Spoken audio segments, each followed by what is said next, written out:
friends, welcome back to my channel. Hope you're having an amazing day today, and welcome to my channel. If you're new here, my name is Mervice and I'm a beauty and makeup junkie who today is going to be talking about this foundation, kind of new by Catrice Cosmetics. It's their True Skin Foundation. So if you want to know more about the foundation and see how it works throughout the day, then stay tuned.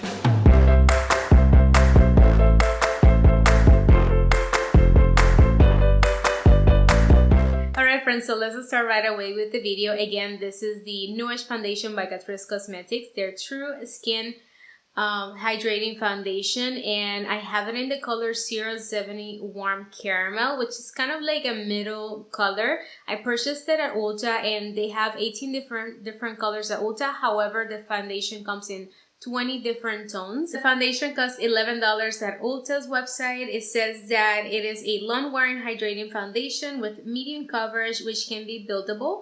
It has hyaluronic acid and watermelon seed oil. It is an ultra lightweight texture, and it says that it's cruelty-free, vegan, paraben-free, alcohol-free, and gluten-free. I don't know if I said that I paid $11 for it. So today what I'm going to do is I'm going to be applying the foundation in a demo with different application methods, letting you know how they work. And I'm also going to be doing check-ins throughout the day so you guys can see what the foundation looks like and how it just kind of wears throughout the day. And at the end of the day, I'll come back with the last check-in where I'll let you know my thoughts about the foundation, how it worked, and also if it needs to be touched up, I'll touch up, and so we can see how it works if you need to touch up. Also, another thing, if you like this type of videos, please let me know by giving me a thumbs up. That way I can know that you like them, because I have been thinking about doing a series of videos where I'll be reviewing a bunch of foundations, not necessarily new, but a lot of really good foundation that I have discovered throughout the years. So again, with a thumbs up, I can know that you like it, or if you want to leave me a comment and request a foundation that you would like to see reviewed, I will be more than happy to do that. I also have other foundation reviews already on my channel, so I'm going to leave you a playlist over here in case that you are looking for a new foundation and you want to check those out. And again, without rambling anymore, because I could ramble forever, I'm going to leave you into the demo of the video, and I'll see you again in a bit. Alright friends, so this is going to be the demo part of the video, and me and my panda eyes say hello to you. I know I look very different than what I did just a second ago.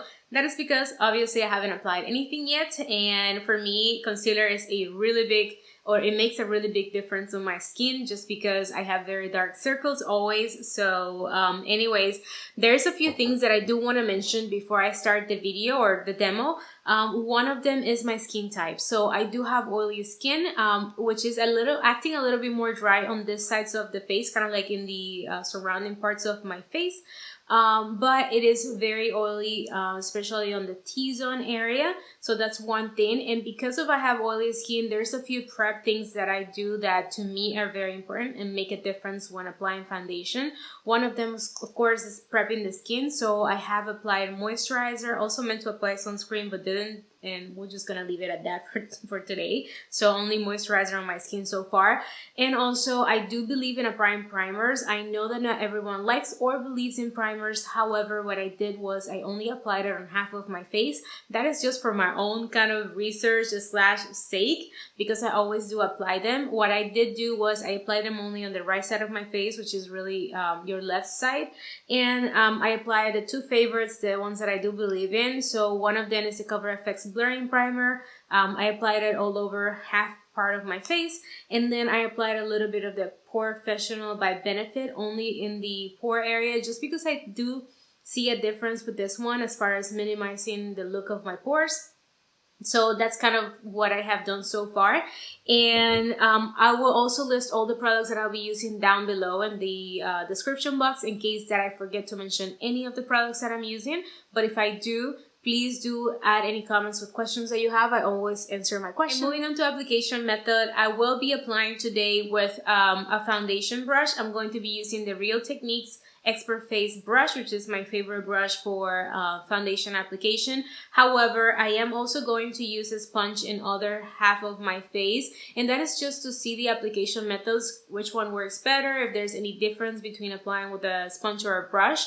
I do prefer a sponge lately, just because I feel like it gives you a more natural finish. It's also easier for me to blend out the foundation. But anyways, for any of you who use or prefer a brush, I will be applying with this brush just so you can know how it does. So this is a pump of the foundation. This is what it looks like. It is a bit runny and it does look a little bit orange, but we'll see how it looks on the face. Alright, I'm first distributing the pump all over my face with my fingers, and then I'm going to start applying with the brush. Applying the foundation with the brush, initially it feels a little bit kind of hard.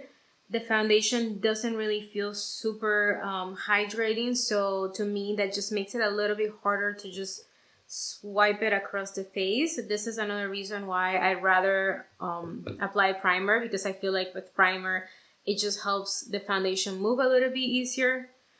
But overall it does apply nicely. I don't see it as streaky. I don't see splashiness applying with the brush, so I can say that it does apply it okay. Applying with a sponge, I feel like it's definitely easier to move the foundation around because it looks like this foundation sets pretty fast, pretty easily. So that definitely helps with the application. I don't see it that it looks much different applying with it, but the finish looks the same with both the sponge and the brush. Alright friends, so this is after the first layer of the foundation. I think that things are looking good. Of course, aside of the tone of the foundation, which is definitely too orange for me. I do not like orange foundation. I don't like how it looks on me. I'd rather for it to be neutral or something. So I didn't apply any on my neck because first I didn't have enough with one pump. But also I like to show you kind of like the difference on the tone so we can see it. Hopefully the camera is catching it. Definitely I am more yellow. This is more orange. Hopefully it doesn't oxidize, because if it does, then we'll be in trouble. But nothing that we can fix with maybe like a little bit of a yellow concealer, which I'll be applying in a bit. So as far as the application methods, I think that both, again, the brush and the sponge give you the same finish and kind of the same coverage. As far as the finish of the foundation, I feel like it's definitely more of a natural matte. So it doesn't really make you look glowy, but it does definitely help your skin just kind of even out. So my skin, I feel like it definitely looks even, even if it's the wrong undertone, whatever. But it does give me like a nice medium coverage, I would say, with the first layer, which was only one pump. I do still see a little bit of like pigmentation. It definitely helped cover up the redness, but a little bit of pigmentation and some marks still showing up on my face. So I am going to apply a second layer just to see how it works and how it layers up. Also to see if it's gonna get us a little bit more coverage, and then we'll be back. Alright friends, so we're here with the second layer of the foundation, and I think overall things are looking a lot better. So definitely a medium coverage that I think depends on your skin needs. It might be about full. For me, it's definitely medium because you can still see like a little bit of the hyperpigmentation I have here. And I still see very up close, I have to look at, but I still see like one mark that I have here that is pretty dark. However, I think on the camera it looks amazing. It probably looks full coverage. So I think as far as the finish, it's definitely more of like a matte natural finish. So the skin doesn't look overly matte, at least not yet. But it does look pretty natural still in a sense. So I am going to be applying now a little bit of concealer. I'll make sure that I apply a more yellow concealer, and I'm probably going to have to apply a little bit like on the center parts of my face. I'll be using my Tarte Shape Tape Concealer. I will again list it down below in the description box. And I'm also going to be applying a little bit of translucent setting powder. I'm going to be using the Too Faced Peach Perfect translucent setting powders. These are my favorite powders, and I'm going to apply them. One, because the foundation does feel tacky, so even though it looks like it has set on the skin, it still feels tacky, and I hate feeling tacky sensation on my skin.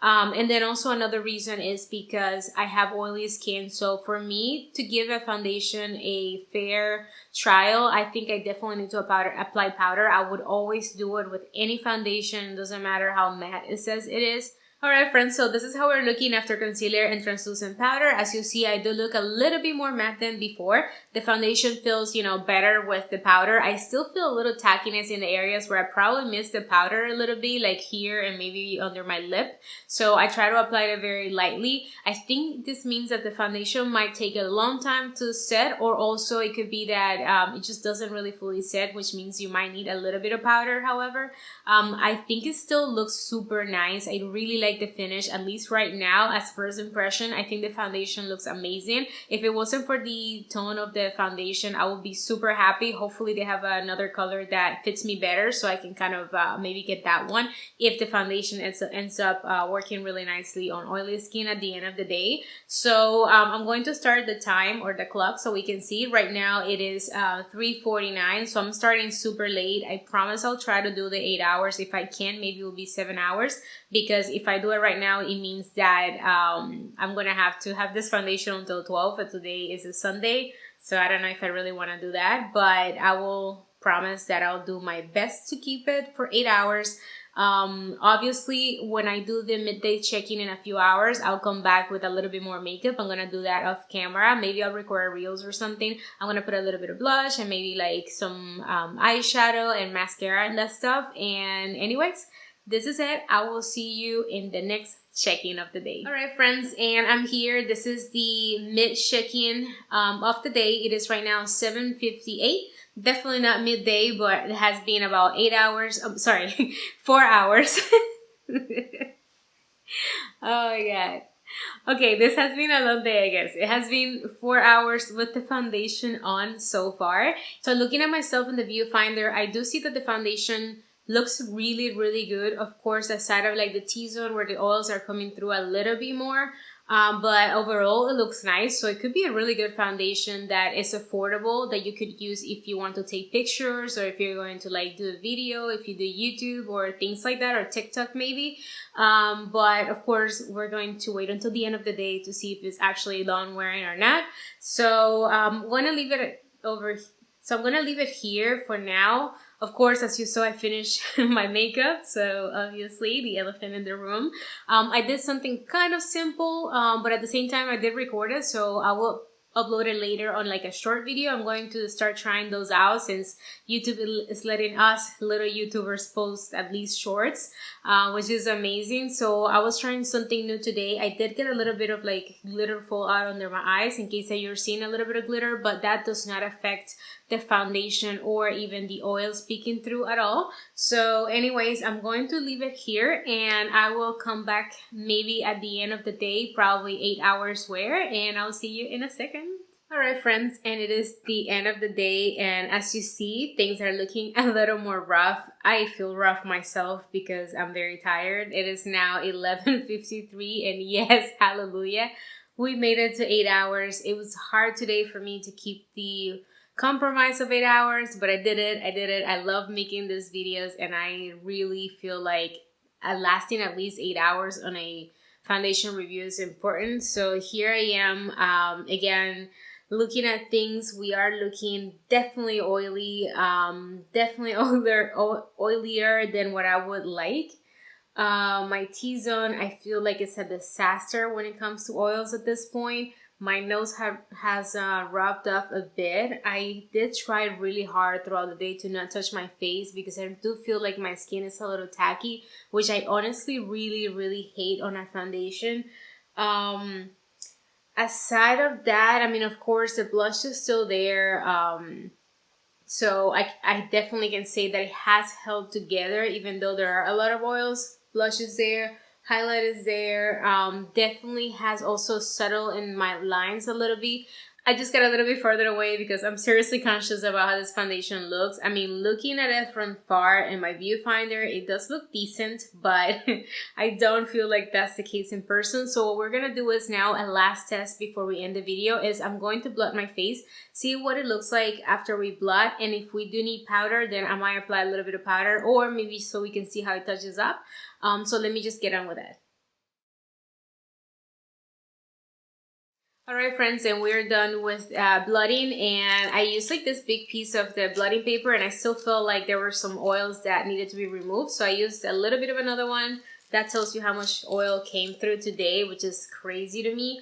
Anyways, I think just looking at it on the viewfinder, it looks nice. Honestly, I feel like if you're not up close with someone, the foundation doesn't look bad at all. I'm looking at myself in the mirror behind the camera and it really looks normal. The blush is still there, the highlight's still there, so everything looks okay. However, when you get a little up close, you can definitely see the foundation has rubbed off a little bit on my nose, and since the color is not perfect, it does just kind of shows a little bit more. The areas where it's kind of dry, it doesn't really look that terrible at all, to be honest. There are foundations that are worse. So anyways, before I give you my final thoughts, what I'm going to do is I'm going to go a little bit with a little bit of this Flower Beauty powder. This is their Light Illusion Perfecting Powder in the color Caramel, which is a little dark, but honestly, I'm just applying it just so we can see how the foundation touches up. Alright friends, so after applying a kind of a light layer of this powder foundation that I mentioned, I think that things look a lot better now. I think aside of the color that looks a little darker, I think things look really nice. I think it helped a lot in the nose area, so it feels like it just looks a little better now. The foundation looks just like better put together with the powder foundation. However, I do have to say that in the areas that are a little more like dry, it doesn't help really to apply more powder. Of course, they're dry, so perhaps instead of like applying powder, you can just apply a mist and that will help. So anyways, giving you my final thoughts on the foundation, I can say that it is definitely a nice foundation. So if you think of the $11 that it costs, it's definitely a good foundation. On initial application, it does look really nice. So I think that is a very good foundation if you're going to use it for like special events, things that are not like a long time that you're going to be using the foundation for, at least if you have oily skin. If you have dry skin, perhaps what you can do is prepare your skin a little bit better. So apply a really nice moisturizer, maybe like a thick moisturizer, or you know, apply a little bit of oil before you apply the foundation, and that could help a lot. But for my oily skin friends, I can tell you honestly, as you saw, if you don't mind touching up the foundation, this is something that you can think about purchasing. However, again, I really think that there are a lot of foundations out there that are better suited for oily skin types that still can look a little, you know, more natural or like a matte natural finish. So anyways, I think this is the end of the video. If you like this type of videos, please don't forget to give me a thumbs up. Subscribe to my channel if you want to keep watching more videos like this. I can't even talk anymore because I'm so tired. Anyways, it was great to have you guys here throughout the day. Don't forget that I have other foundation videos that I'm going to be leaving you a card over here for you to check out. Let me know if there's anything else that you want to see. Love you guys a lot, and I'll see you in the next one.